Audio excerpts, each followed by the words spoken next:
Welcome back, everyone, to the Functional Code. We are excited to bring to you guys today another episode. This is one of our core episodes. This is where we break down one of our long-form episodes into just the gems, the nuts, the bolts, all the little nuggets of information that we think can help you guys. Today we're talking about the soccer athlete, how to bulletproof the soccer athlete. So as always, I am Dr. Addy. And I am Dr. Jace. Yeah, we're going to have some fun with a little bit of injury prevention, going back to a couple things on how we can improve the skill, mental IQ, capacity on building the cardiovascular system, some of the recovery, longevity tools, and a little bit of the AI stuff in the mixed in. This should be quite fun as we dive in to some of the main things. Now, if you guys want to revert to one of the past podcasts, like Doc said, core series, we dive into a lot more specifics when it comes to techniques and tactics on building up skill development, mental stuff, but we're going to highlight some of those things today. So revert in the link down below. But Doc, dude, so even like before we got on, we were going over a few things in terms of like how far people travel, especially certain positions, and even some stuff on concussions that I thought was interesting. Yeah, I don't think people realize that with soccer or football that more or less they're not really sprinters, they're more endurance, long distance runners. Yeah, and when you think about it, and I was just asking you, because obviously you played as a collegiate athlete playing soccer, you're not, the second you sub, was this true in college, the second you sub, you're out? Yeah. Okay, so really what people don't understand is when you're tired, you're not coming off the field, because if you come off the field, you're out of the game. And I think one thing that people don't understand is just how long a soccer match is, how long you have to continually be moving your body, because again, some of the statistics show that average pro soccer players cover about 10 to 11 kilometers a match, and there are certain positions that cover much more than other positions. The midfielders would be the most at about 10.6. And in terms of, gosh, I wonder, what is that in like yardage? I'm curious, because maybe that'll be a little bit better for people who aren't doing those kinds of metrics. Let me go to miles. So 6.2 miles, roughly. Sounds about right. Damn. 6 to 7 miles. That's not at just a slow pace. Sometimes you're at a full sprint. Yep. And it just depends on the type of where you're at in the field. But I would say most of these individuals have a set of lungs on them, and I'm sure their ability to continuously move without as much fatigue has been trained over time. I'm sure their VO2 maxes are at an all-time high compared to other athletes. I'm sure that's just something that they're very good at. Was there actually some way that you trained endurance-wise, Doc? Like how did you go from, let's say, high school VO2 to like college VO2? What was some things you did to really boost your endurance? Yeah, a lot of it's and it changed over the collegiate career with different coaches too. When it first started, let's go back to the high school in terms of just conditioning and practice. We go play and then do conditioning afterwards. And if you want to go above and beyond, you stay and do more and more. Dang. And some of it is position specific. So like strikers, forwards, you would want more sprinting, explosive speed. But if you're smart with the time and the conditioning that you're using or tactics that you're using, you would add in sprinting work with finesse ball work, getting to the ball, and then either moving around a defender so you can get that fine touch at the same time as working the max sprint speed. So skill development while you're fatigued. Yes. Which, I'm sure you're needing more of that than when you're not tired. Oh, it's and that's where a lot of people don't understand how to train either. Because like when you're in the matches or games, even practice, man, it pushes you to the limit, especially the higher level you go. Like, yes, you can be specific on certain tactics to open up the field and have certain plays to read the defenders and defense, but at the same time, you still need that cardiovascular like output, and then having intermixing like small quick sprints here and there in a mixture. So a lot of it turned into, and I don't know if I completely agree with it looking back on it now, but for one of my last years, we had to run a 5-minute mile in order to play. And thinking about it from now, it's pretty much sprinting for 5 minutes straight, which doesn't necessarily correlate to the match as much. Yes, VO2 max that absolutely helps with, but it's still a good metric of your cardiovascular system. Yes. Yep. But again, sprinting outright for that long, that's Yeah. I'm sure very difficult to Yeah. do. I almost like the 2 miles in 12 minutes better because it's not as a crazy sprinting speed, but it's at a decent pace, but it somewhat mimics a soccer match more. So that's So what from I what would I'm hearing, suggest. we want to up your endurance. If you are already playing, train after games, like train when Yeah. you're already tired. Cardio work, yes, Okay. as long as you don't have any injuries. Yep. Yeah. And then another way would be, would you say that trying to get your mile time low as possible, does that will correlate? help. It does help? It will help. I would suggest elevation training masks. There you go. Okay, Because cool. that would be, man, like in order to get to that 5-minute mile for myself, I had to use the elevation training mask. It's almost like you force oxygen as you're breathing in when you're fatigued, and then that helps with everything else. Beautiful. System-wise. So Beautiful. elevation training masks. We're not sponsored. Look it up. Strongly suggested, even for training outside it. Absolutely. So when you were in playing and I guess in season, would you agree that some of the most common injuries were below the hip? Yeah. For sure. Most of the time, yeah, it's going to be either knees, ankles, more times than not. Either people are coming in for tackles, like either studs up, or you shift, go at cutting a little differently, and then ankles can give out. Yep. That's more common than not. And then it's knees, ACLs usually are following right after that. Sometimes MCLs for females, hips, not too much, lower back here and there, and then concussions with headers more at the older stages as you Yeah, go. which but- we just were pulling up some information about that, and we yeah. found that based off of, again, these statistics vary because every time we pull up this information, it's always a little bit different. But from every time we pulled up the information, the biggest consensus is American men football is the highest occurrence of concussions as far as sports goes, but female soccer is actually the second highest of any sport of occurrence of concussions. And in high school, that in is, high yeah. school, yep. Yeah. And so, again, when you take a look at just in general, soccer is always going to be a part of the top three. I would say football, soccer, maybe NHL or hockey. Yeah. that It's would be up probably there. going to be, you're always going to be arguing at who is going to get more concussions. And it may change year to year, but you're going to see probably consistently soccer being high up in the top three. And if you don't know why, it's actually two reasons. We were talking about this as well, but usually you'd think it's because of the headers that individuals have to do, taking the ball off the head when it's kicked to them. But I didn't realize also it's from hitting other people's heads when you're fighting for that position. I didn't know that. Is that a common occurrence? It happens more than you would think. Yeah. Probably not every game, but it absolutely happens. Yep. I still would think more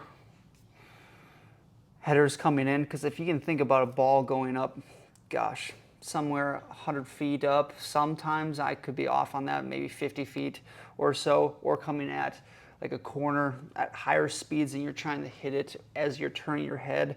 There's a lot of movement and jolting, and let's say you miss the ball, which is lighter in weight, and you hit a head skull, obviously there's that bone bruise or brain. That's already going to be a miserable Yeah. experience.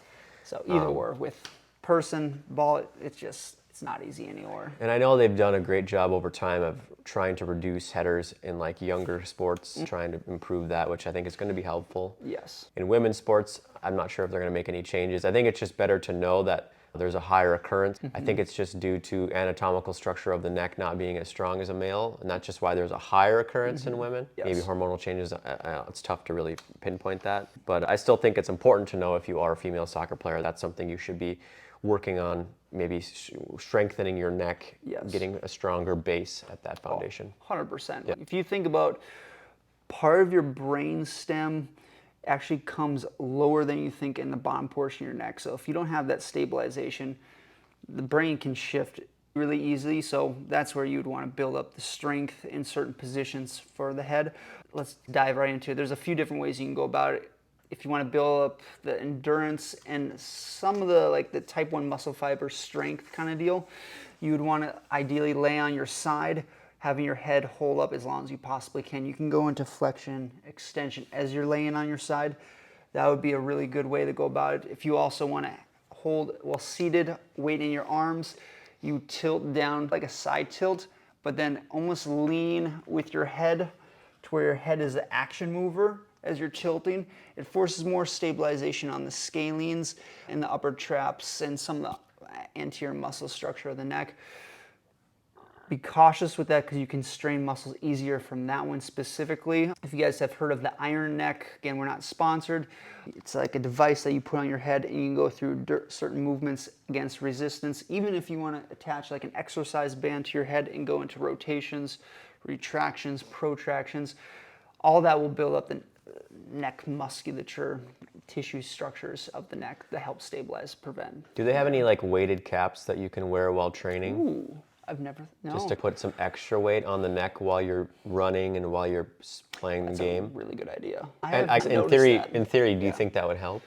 I think so. It depends on how heavy, because obviously and maybe how long. The compression. You don't want it down, to obviously strain, but I'd be curious if that would be something that would be interesting or not. Whoever's listening, if you think about that, take into consideration, there's orthopedic tests in terms of like a doctor side of things, but if you put pressure on the head in certain positions, it can pinch off certain nerves, can lead to other irritation. So as a whole, cautious, it would have to be a lighter weighted head insert. But yeah, no, that would make sense, training purposes. Yeah, I'd be curious to see if someone's already done that or not before.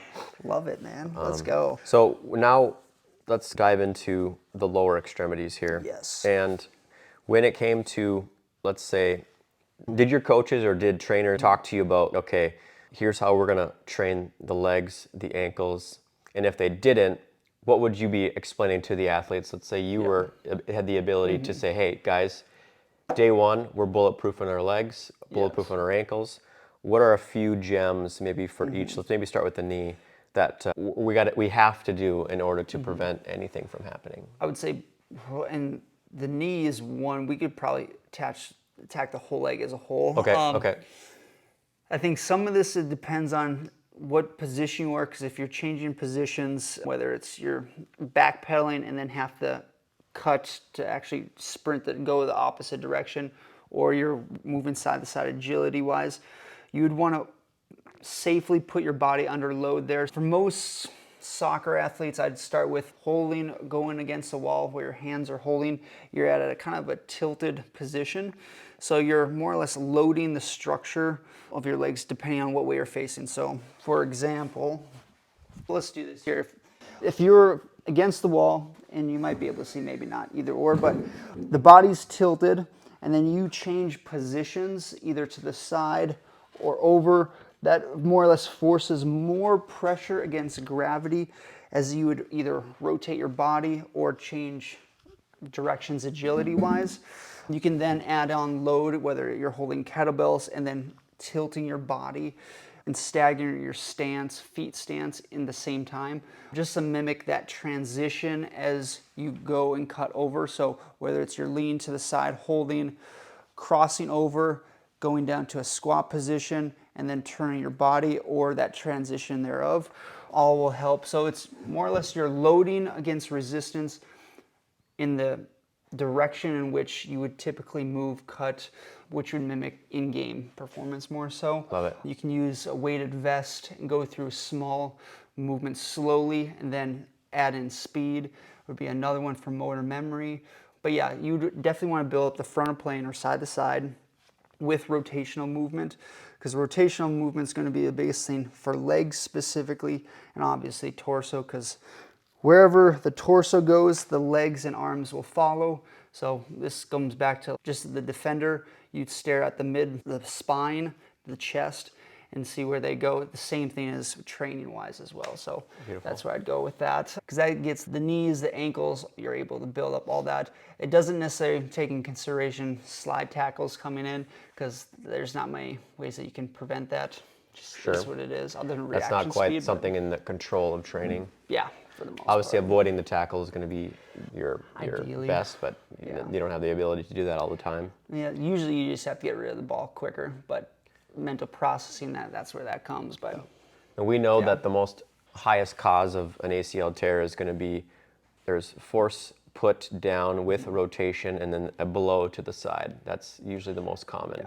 or a quick twist, turn and then the body's not used to that, and it gives out. So Yeah, contact. and so that's why contact, you're just explaining how well rotation needs to be included in that training. And Yes. I know through FRC principles, even talking with Rob Yeah. last time too, just training in those chaotic motion, those chaotic movements, the motions that you don't necessarily ever predict will happen, but how can you prepare or predict that if you do find yourself in that movement or motion, can you have already trained to control that movement or motion? Yes. And doing so, I think it'll really help you when, unfortunately, if you do end up into that kind of movement. So I don't know what that looks like as far as a soccer player, but are you able to maybe barbell squat on one leg very lightweight while you're like rotating and like then explode off? I don't know. I'm just making it up, but so No, how 100%. maybe how would you prepare or train a movement like that? What would be something that you could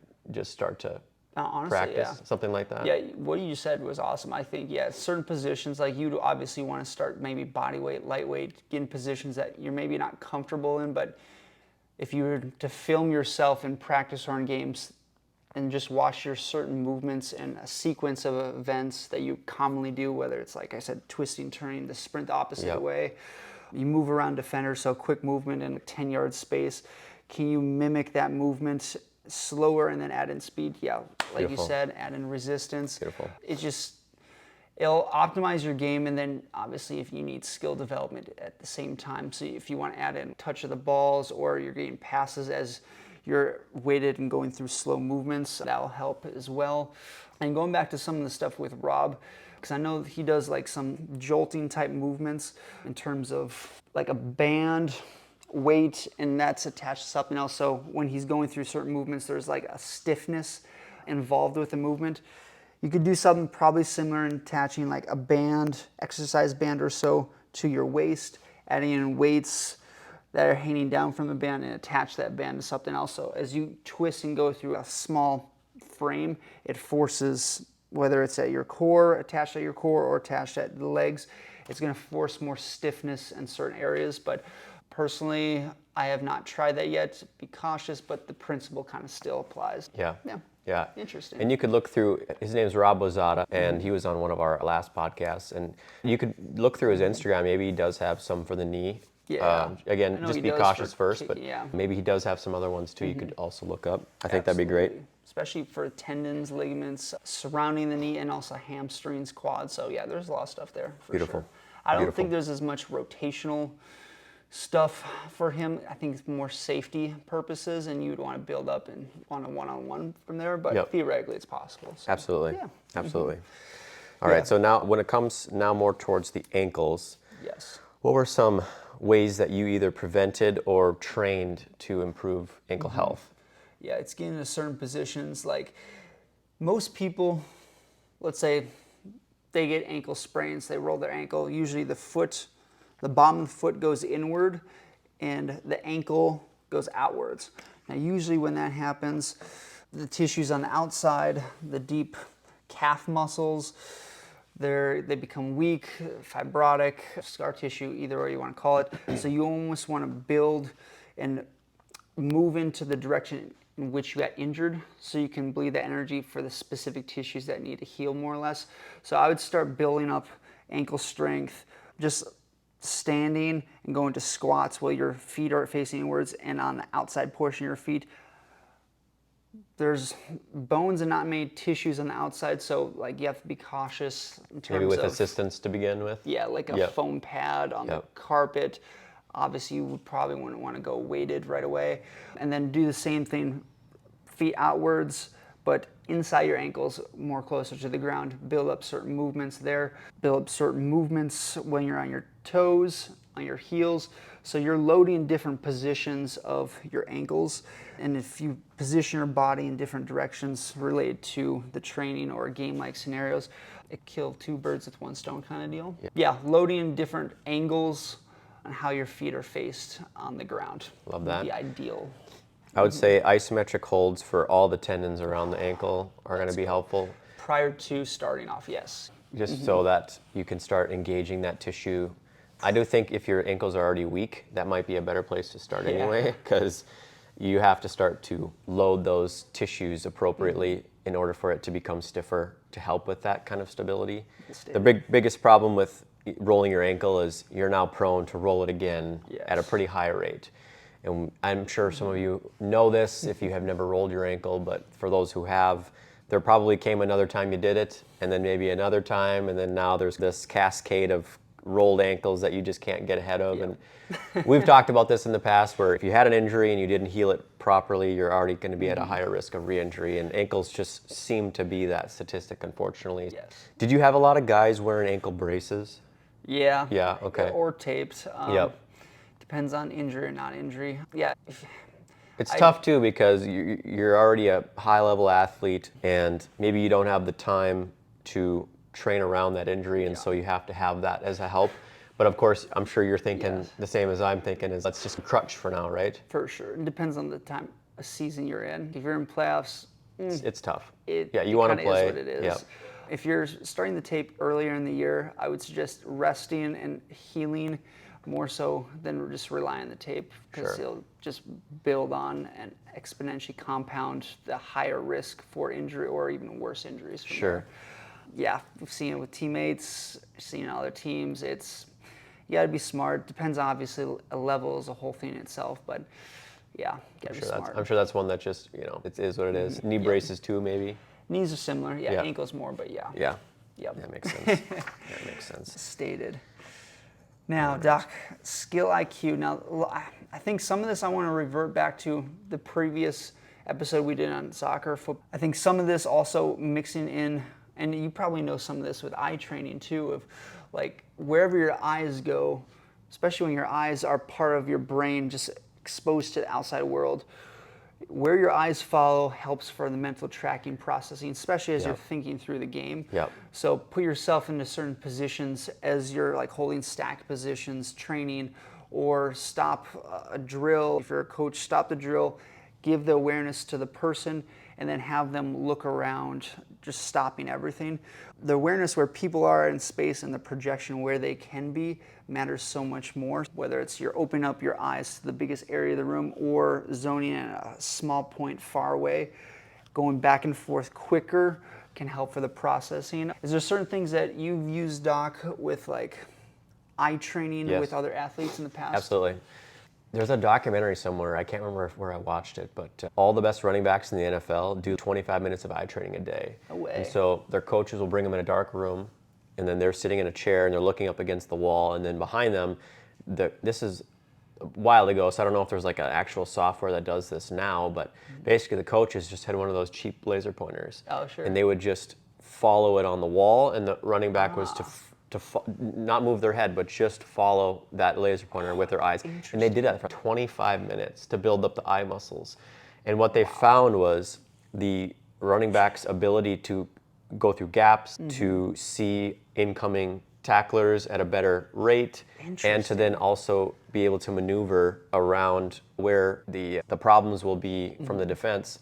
Definitely, no matter what, I know will correlate to soccer. Now, I don't know if, I would only assume soccer players have done this too, but I could easily see if you're obviously not able to constantly be looking down when you're, because would you say that, because this is different, when I played basketball, I didn't quite have to look down when I was dribbling, but with soccer, is that similar? Can you at a really fast pace dribble without looking down with your feet? Or was there... Better players can, yes. Better, yeah. Like, in professional, yes, for the most part. For the most part. I'm sure there's just subconscious like peripheral advantage that you can still see with where you're going. Yes. But again, how quickly can you come back to center while obviously eye training the muscles to very quickly saccadically move back and forth, maybe accommodate to the open field, then obviously back to one-on-one with a defender. These are all things that you need to be able to train to do very quickly if you're going to be succeeding at a high level. I got an exciting experiment / theory. Still, 2 lights, dark room, one maybe a wider base, which would mimic maybe a defender on the ground, and then one laser pointer on the wall. So you can almost gotta come back subconsciously see the person and almost move your body, but still tracking, keeping your head up. That would be interesting. And there's games that you can create. I know that like in this room, you'd have a wall right here that's farther back than this wall. Yes. And you could put little dots, small dots on parts of the wall, and then small dots on other parts of the wall. And then basically you have them say blue, and you got to find where the blue dot is. And so they have to go to the deeper wall where the blue dot is, and then red, you got to come back to the other wall. And then now you're obviously having them do decision making and task handling while doing the eye training. That's beautiful. Which is a huge neurostimulator too. And these things are all used. I know they're all used, and really a lot of high-end level athletes too. If you're using this, you will be surprised on how mentally draining this is on the person. So this is not a warm-up, this is the actual session itself. Now you add in Rob's figure eight. Add in Rob's figure eight while you're doing that. Do you want to bring that up? Yeah, so dude, Rob Azzato talked again about how there was I think she's a neurologist or some type of a doctor, I can't remember if she's just a researcher, found that improvement in handling tasks, lowering ADHD, focus, all these things improved after doing this figure eight mechanism where you're moving in a figure eight while fixed on basically a plane or image while you're doing it. And so you do that figure eight, add in the eye training and accommodation tactics with all the finding of the colors, and then maybe have them do math. I don't know, like you could really start to compound that and make it very challenging for the person. That's a damn Even have them dribbling the ball in the figure eight too, Yes. you know what I mean? Yep. Yeah. And the figure eight doesn't, and I asked this question, I don't think it matters as much, but whether the figure eight's facing horizontal or vertical, I don't think it matters. No, he said he could switch it up either way. And I think it makes sense too, because you're going forward, backwards, side to side movement at the same time as you're fixating a point, and you control other mental processing at the same time for decision making. Ideally, you'd probably want to do that when you're fatigued, because it kind of mimics the, not starting off with, but it mimics the match, because like when you're fatigued, it's hard to mentally think at the same time. I could see a very quick outside drill used with coaches on this. It's simple. You have a red stick and a green stick. You have a figure eight. All you do is you have everyone lined up. They're doing the figure eight with the ball dribbling, and then all they're doing is keeping their head fixed, and then you yell red or green, and you just have them look back and forth while they're dribbling through and that's it. A minute of that, next someone comes in, and then you can start to switch through that. I think that alone is just a simple drill to add in for maybe warming up in the beginning, getting everyone dialed in, focused. Damn good call. I think that'd be cool.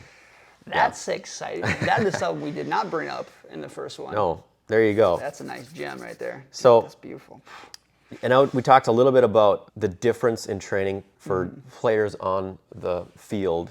Where would you say goalkeepers have to then focus, since endurance probably isn't something that they're too focused on? Yeah, not necessarily. But what would you say they should be focusing on? I would almost go straight to like eye tracking. Okay, for sure. Some of this too, like in terms of performance, a lot of it is reaction speed and how well you can explode out from either fixed or maybe a quick twitch to a explosive type of direction and how you move. Another part comes down to like injury prevention, of landing on your sides, building up the structures and tissues on like your lats, the outside shoulders. That would be incredibly important. Hips as well, because there's a lot of bruising, tissue strains just by side-to-side movements. But for most of it, if you can read certain situations, open up, do eye training, whether it's on your peripheral, so like you're focusing on where the ball's at, but then pay attention to where all the other attackers are at the same time, so you can read situations. Yep, love that. I think a lot of it comes down to the mental eye tracking processing. Height matters a little bit. Goaltending, just the higher level you get, it is what it is. Do you feel like agility and acceleration training to 100%. Go from one side of the net to the other is also pretty important? Yeah. Okay. Like you don't want to be a huge bodybuilder, but you need to have speed and be able to explode from one point to another at a very fast speed or explosive speed. And then would you say, what's the word called? When you can jump at really high. Vertical. Vertical. Yeah. Do you think vertical is helpful? Yeah. Yeah, naturally, yes. Whether the ball's coming in as a corner and you're either trying to go up, catch it, or hit it away, that matters. Outside, that's probably one of the only situations for the most part. I'm sure it's a strength. Yeah. It's a strength. Yep. Yeah. Yeah, if you're going to be a professional at the highest level, you're going to need vertical. Sure. You're going to need mental processing, all that stuff. For sure. Yeah, For sure. great question. Okay. Yeah, man. So lastly, we'll talk on more ways to recover and improve just outside of the field. And Yes. Ronaldo, one of the best, if not the best, speculative, right, argument, who spends 1.5 million, probably even more on the body each year. How can we somewhat mimic what he does to himself without maybe the ginormous price tag? I think the biggest three that I'm going to touch on, making sure you have adequate stim versus off days or retraining days. It's something we've talked about many times now. Signal versus wear concept that Rob brought up, I think was great. I think that's super helpful now. But even outside of that, cryotherapy, sauna, doing more mobility work, joint work, ways that we can just drive more neurological stimulation versus like actual wearing of the body, I think is going to be more helpful in the off time than when you're actually supposed to be training. So I think you get enough training in season. Now it's going to be to the point of how do we come down from all of that and how do we actually drive signal and stimulation to the joints when you've already been overtraining. Yeah. I think if anything, off season, even in season, like eye tracking, mental processing, some of the stuff that we went over today. Keeping engagement high, yep. So when you look at it from the broad term scope of things, like most people are going to be building up their bodies, are going to be doing well. A huge majority are not paying attention to how well they're processing the game. Like naturally, certain people are gifted at picking up certain situations and reading patterns to where they're naturally gifted, and then they have the genetics of the athletic side of things. But if you can naturally train the processing, you're going to be 10 steps above the next person. Strongly encouraged. Yeah. I wonder, you ever heard of LeBron James talk about pass plays when he was playing in the NBA? Yeah, like on a podcast. Yeah, so he was like, I remember one time we had this scenario that popped up, and it was like 2022 or 2021. It was during this time, and he goes, I remember to play back in 2012 where we were playing the Mavericks, and it was like, it just came to him quickly, and he's like, I know what we got to do, and he basically just redid what he did in 2012, and they ended up scoring or winning or whatever happened, and I'm like, can you train that, or is that just something that was gifted to him, the ability to recall something like that?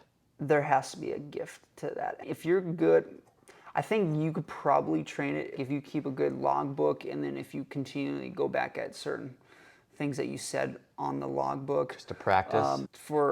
Because I think it goes back to the hippocampus memory side of things. If like you're consistently paying attention to what has been done, what certain defenders, what their tendencies are, and then what has worked in the past, if you keep track of that over periods of time and go back to that, it'll help for the memory recall, which can improve then that correlation. But most people are naturally not gifted that way. It depends on how bought in you are too. For sure. Yeah, but it's tough. To have a high game IQ like that, obviously very rare. Oh, very, yeah. So it's fun to see though. Oh, man. But now Interesting. we break down into AI and using that to maybe even help you where you're able to have the analysis of the video break down each game and give you at least things to think about, work on. I'm curious if that can at least make up for the lack of ability to recall every game you've played in the last 10 years. No, and I think some of that's not necessarily out there yet. There's certain video AI, like certain plays that you can see on a screen, and then what would you do in certain situations and have it play out. That's one thing versus actually like in real life, you're immersed into the area, and then you would have AI keep track of all your past games, whether it's uploading a video and say break down certain awesome plays and give it the parameters, or poor plays, give it the parameters. I don't think we're there yet, but it's going to be moving in that direction. So if we have more data, then I think most things are possible, but the only thing I see, actually, again, it's different because from a clinical standpoint, there are plenty of gait analysis video trackers that show subtleties in gaits and possible causes of injury that might come about or inconsistencies of your gait running or walking. But I think I've used them before and a lot of them are helpful, but sometimes you're just picking and choosing. It's more particularities. Yes. Because a lot of the times it might be more anatomical than it is something that they can change. Degree changes of the hip versus the knee, like these things like that, especially in women versus men. But I think the biggest thing you might see coming down the pipe is, like we talked about just before the podcast, is when you do get tired, what are your cues and how does your metrics drop? And how can we analyze that over a 90 minutes on the field, roughly? Yeah, for the most part. Because I know that a lot of these coaches now are using this AI video analysis to show what in your game starts to decrease or not do as well over 15, 20, 30, 50, an hour along. And what can you then start to train endurance-wise of that skill while it's starting to break down over a 90-minute period? And that also might give you some advice on where should I be focusing my time when I'm tired. What should I be training on when I'm tired so that I can improve that skill? I'd be curious to see if that doesn't come quicker than others. That goes back into, I think the terminology is conditioning default. Okay. Exactly what you said. I think that's incredibly important. If you're in certain training scenarios, knowing at certain time frames or even halfway and at the end of how your body feels, try to get to that point in practice or training and then go through certain like mental cues on things that you can improve on, whether it's tracking in a small time frame when you're feeling gassed. Because your body will recover, it'll come back. So you have to have everything set up prior to and work to get to that point, which is not easy because it takes mental stress and fatigue to get to that point. It's possible. So yeah, it's very smart. I know they use this in the NHL, and they were showing this one player who, when he was gassed, his pass rate went from 97% to 62. Damn. And so then they said, okay, we're going to gas you, and now it's just passing. And now it's just, can you hit where we want you to hit? Yes. And he said his game improved immensely after that. And so it's cool to see that's a technology that we might have down the road. I wish I had that one. Man, dude. Half right? Like, just how much better of an athlete could we have been? But 100%. Alrighty, let's see. Skills under fatigue, that was pretty much it. Is there anything else that you want to hit on? I don't know if there's much more, man. I feel like we did pretty good. Yeah. Okay. As always, guys, thank you so much for listening. Thank you so much for watching. I appreciate each and every one of you. This was valuable. Please share it to those you think this is going to be helpful for. As always, guys, again, thank you so much. And we look forward to hearing and seeing from you guys on the next pod. Woo! Have a great day. Disclaimer: the content provided in this health podcast is for informational purposes only and is not intended as a substitute for professional medical advice, diagnosis, or treatment. Always seek the advice of your physician or other qualified health provider with any questions you may have regarding a medical condition. Never disregard professional medical advice or delay in seeking it because of something you have heard on this podcast. If you think you may have a medical emergency, call your doctor or 911 immediately. Reliance on any information provided in this podcast is solely at your own risk. The creators and hosts of this podcast are not responsible for any actions or decisions you may take based on the information presented. Thanks for joining us on The Functional Code. For more evidence-based health insights, subscribe, rate and review wherever you get your podcasts. Remember, your journey to a healthier you begins with understanding the functional code. Until next time, stay well, stay informed, and embrace the science of living well.